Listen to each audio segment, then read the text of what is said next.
Ramai orang excited beli emas tapi tak faham istilah yang paling penting iaitu spread value.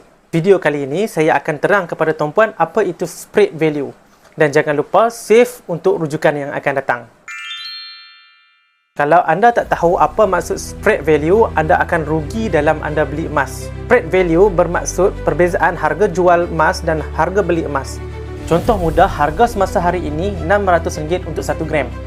Mungkin Public Gold akan beli kepada anda dengan harga RM546 1 gram. Jadi ada perbezaan pengurangan sebanyak RM54. Dan itulah dipanggil spread value. Dalam persentage pula kiranya begini. Beza bagi dengan harga jual dan darab dengan 100.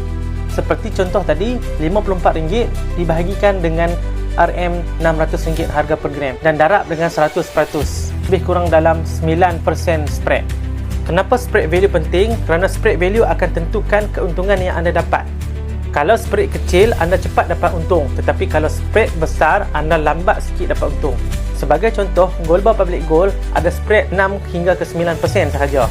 Dan barang-barang kemas biasanya spread value 25 ke 40%. Disebabkan ada kos upah. Nampak beza besar kan? Jadi bila nak simpan emas, jangan tengok harga beli sahaja.